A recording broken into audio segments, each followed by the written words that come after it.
କଳିଯୁଗର ଏଭଳି କିଛି ନିରାଟ ସତ୍ୟ ବଚନ ଯାହାକୁ ଶୁଣିଲେ ଆଶ୍ଚର୍ଯ୍ୟ ମଧ୍ୟ ହୋଇଯିବେ। ଭଗବାନ ଶ୍ରୀକୃଷ୍ଣ ମହାଭାରତ କାଳରେ କଳିଯୁଗର ବିସ୍ତାର ଭାବେ ବର୍ଣ୍ଣନା କରିଥିଲେ। କଳିଯୁଗର ଲୋକଙ୍କର ସ୍ୱଭାବ, ଚାଲିଚଳଣି, ବ୍ୟବହାର ଓ କାର୍ଯ୍ୟ ଏହିସବୁ ସମ୍ପର୍କରେ ବର୍ଣ୍ଣନା କରିଥିଲେ।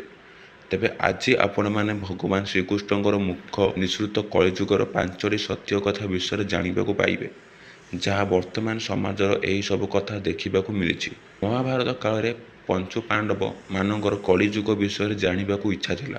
ସେଥିପାଇଁ ସେମାନେ ଭଗବାନ ଶ୍ରୀକୃଷ୍ଣଙ୍କୁ ଏହି ସମ୍ପର୍କରେ ଥରେ ପଚାରିଥିଲେ।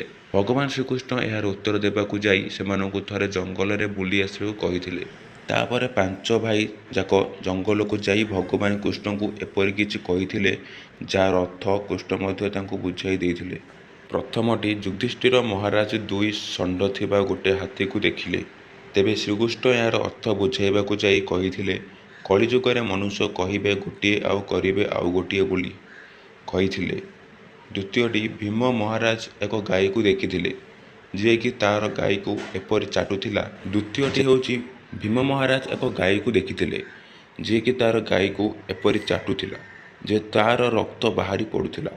ଭଗବାନ କୃଷ୍ଣ କହିଥିଲେ ଯେ କଳିଯୁଗରେ ନିଜର ପିଲାଙ୍କୁ ଏତେ ଭଲ ପାଇବେ ଯେ ଯେପରି ତାଙ୍କ ବିଶେଷ ବାଧାପ୍ରାପ୍ତ ହୋଇଯିବ। ତୃତୀୟଟି, ଅର୍ଜୁନ ଏକ ପକ୍ଷୀକୁ ଦେଖିଲେ, ଯାହାର ବେକ ଉପରେ ବେଦ ପୁରାଣ ଲେଖାଯାଇଛି, ହେଲେ ସେ ଗୋଟିଏ ମନୁଷ୍ୟର ମାଂସ ଖାଉଥିଲା।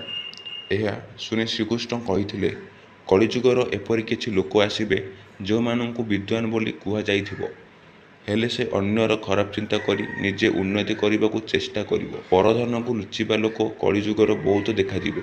ଚତୁର୍ଥଟି, ନକୁଳ ଏକ ବଡ଼ ପଥର ପର୍ବତ ଉପରୁ ଖସି ପଡ଼ିବ ଓ ବଡ଼ରୁ ବଡ଼ ବୃକ୍ଷ ତାକୁ ରୋକି ନ ପାରିବାର ଦେଖିଲେ, ହେଲେ ଏକ ଛୋଟ ଗଛ ପାଖରେ ପଥରଟି ଅଟକି ଯାଇଛି। ତେବେ କୃଷ୍ଣ କହିଥିଲେ ଯେ କଳିଯୁଗର ମନୁଷ୍ୟମାନଙ୍କର ବୁଦ୍ଧି କମିଯିବ। ତାପରେ ମନୁଷ୍ୟମାନଙ୍କର ଅନ୍ତ ଘଟିଲା ବେଳେ କୌଣସି ପଇସା ତାହାକୁ ରୋକିପାରିବ ନାହିଁ, ହେଲେ ହରିନାମ ଜପ ଦ୍ୱାରା ହିଁ ମନୁଷ୍ୟ ଜୀବନ ସାର୍ଥକ ହୋଇପାରିବ। ପଞ୍ଚମଟି, ସହଦେବ ଏକ କୂଅ ଦେଖିଥିଲେ, ଯାହାର ଗଭୀର ହେବ ସତ୍ତ୍ୱେ ମଧ୍ୟ ସେଥିରେ କିଛି ପାଣି ନଥିଲା। ତେବେ କୃଷ୍ଣ ଏହାର ଅର୍ଥ ବୁଝାଇବାକୁ ଯାଇ କହିଥିଲେ, କଳିଯୁଗର ଲୋକେ ଭୋଗବିଳାସ ପାଇଁ ଅନେକ ଟଙ୍କା ଖର୍ଚ୍ଚ କରିବେ, ହେଲେ ଦୁଃଖୀ ଭିକାରୀଙ୍କୁ ସାହାଯ୍ୟ କରିବାକୁ ହାତ ବଢ଼ାଇବେ ନାହିଁ। ତ ଏହା ଥିଲା କଳିଯୁଗର ଏଭଳି କିଛି ନିରାଟ ସତ୍ୟ ବଚନ, ଯାହାକୁ ଶୁଣିଲେ ଆଶ୍ଚର୍ଯ୍ୟ ମଧ୍ୟ ଆପଣ ହୋଇଯିବେ। ତ ଏହିପରି ଖବର ଜାଣିବାକୁ ଚାହୁଁଥିଲେ ଆମ ଚ୍ୟାନେଲକୁ ଏବେ ହିଁ ସବସ୍କ୍ରାଇବ୍ କରିକି ବେଲ୍ ଆଇକନ୍କୁ ଅନ୍ କରନ୍ତୁ, ଯାହାଦ୍ୱାରା ଯେତେବେଳେ ବି ଏହିପରି ଲାଟେଷ୍ଟ ଖବର ଆପଣଙ୍କ ପାଖରେ ସର୍ବପ୍ରଥମେ ପହଞ୍ଚି ପାରିବ।